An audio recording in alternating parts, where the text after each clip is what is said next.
great to see all your faces. DJ, I'm glad you're here. He's my county captain for Henderson. He takes ownership and kills it. And I'm so thankful to see all of you. I see a lot of familiar faces, and I see some people that I haven't met before. And it's an honor to get to stand before you. You know, I got to go to Washington a couple of weeks ago, and I got to meet the president, which was awesome.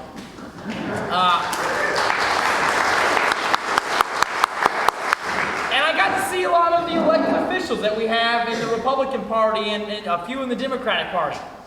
I'll tell you, the ones I met in the Democratic Party, they seem just as crazy as they seem on TV. But the ones in the Republican Party, it was I was saddened and surprised because I realized in our great party we have a great number of people who are cowards.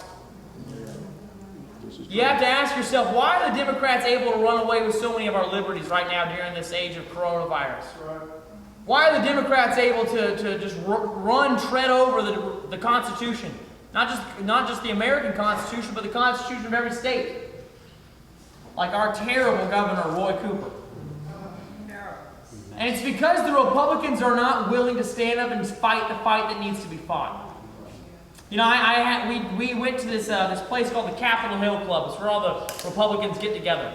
And I did this. It felt like speed dating, but I was meeting all the Republicans in our conference. And, you know, it was great. I got to meet some incredible people, some incredible warriors who are fighting for our freedoms, who are fighting for our Constitution, who are fighting for America.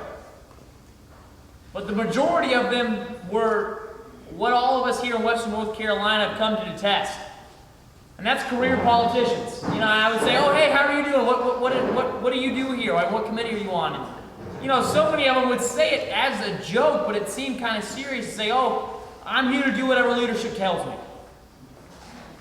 That's not why we sent them to Washington, D.C. We sent them to Washington to not be beholden to special interest groups or not be beholden to any caucus chairs, but to be beholden to us. And so, you know, I've wanted to say something that's it's a bit on the line, but I say to hell with getting reelected. I'm going to Washington, D.C. to win. Yeah.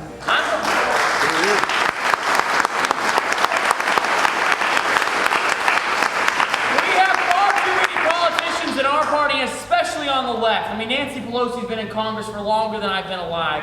And I say it's finally time to get term limits on Congress. And the left has gone crazy. They've been hijacked by the radicals who are taking us over this Marxist revolution where they want to destroy our security. They're willing to destroy our economy just to win an election. And it's because they don't love America. What they love is power. And so I'm looking forward to getting a whole lot of patriots elected in 2020. But I want my election and my victory this November to be a beacon, to be a call to fellow patriots all over this country that we flood the ballot so that in 2022 we have a Congress that will not only get a balanced budget amendment on the Constitution, we'll also get term limits. We'll also have a plan for health care so Americans can afford getting to go to the hospital. We'll have a way to defeat this liberal ideology and show the American people that it's both morally and financially bankrupt. The fact that the Democrats have been able to run away with the hearts and minds of young Americans is a tragedy. And I blame it on past Republicans because for decades, you know, we've been concerned with incremental changes to the percentage of GDP growth every single year. And while, yes, you know, that's important, I want to be a politician that cares about dining room politics. You know, I've got a wonderful brother. He's my best friend growing up. He's got 4 beautiful daughters who are my nieces, and I love them to death. And he's got a beautiful wife. And I want to go to Washington, D.C. to care about the politics that matter to him. To care about the politics that when he sits down at his dinner table with his whole family, he's looking at all those beautiful smiling faces. He says, you know, I'm thankful that I have an economy that gives me a job. I'm thankful that I have a politician who's willing to back the police so that I can feel secure when I leave my home, that my girls will be protected. I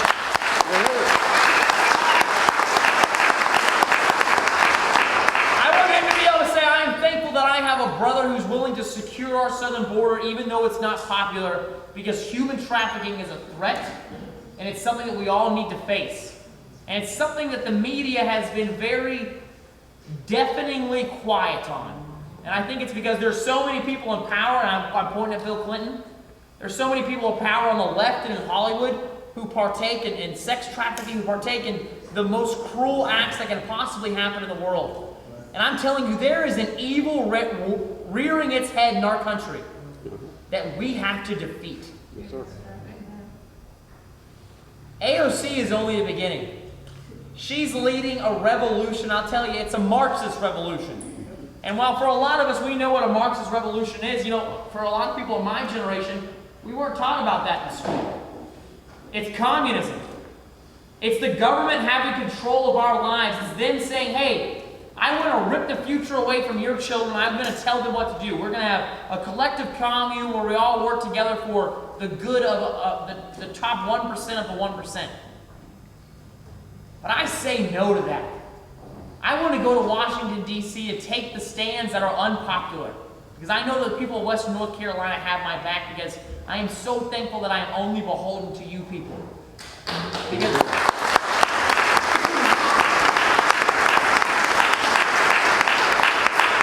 let me tell you, while I plan to be a rock star on the right, I want the left to look at me like I'm Satan. I am their worst nightmare, and I'm going up to defeat this ideology so that these children right here, all around this room, can have a future. We can pass off a country that we are happy to give them and we are proud of because we took a stand.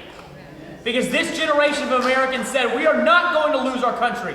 We are not going to give up what 2 centuries of great men and women have fought and died to build. We are going to Washington to take America back, and that's why I'm here. We have a great...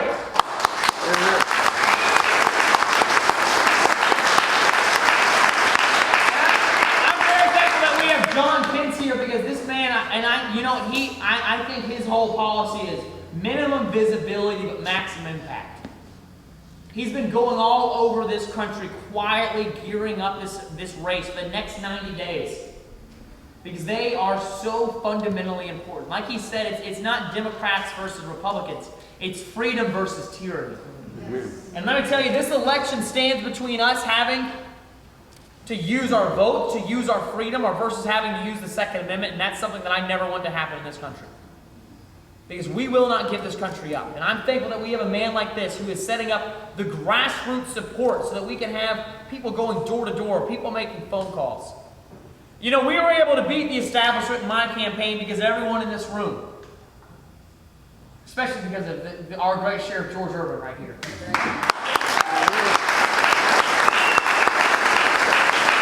it was because we had a grassroots movement that was for the people.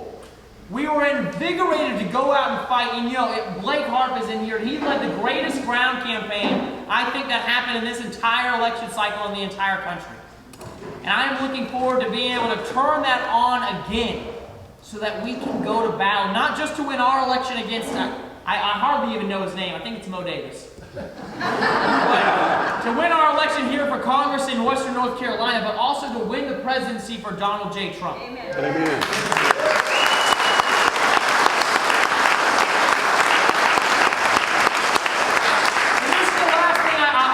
But you know, John and I were talking on the way up here, and he was saying how much, you know, it's obvious because he lives within the beltway of Washington, D.C. And he said, you know, they brought their entire election team from out of state, just like I want to do with my staff, and they didn't know anyone in Washington. They were in the basement of the RNC. And he went up there and he said that the people, the deep state is real, and that the people who normally pull the levers of power hate Donald Trump. Because they know another 4 years will get rid of the way that they do business. They want to have a pay-to-play, hey, you owe me a favor, I'll scratch your back, you scratch mine. But we are going to have a government with myself in Congress, with President Trump in the White House, that works for the people. Yes!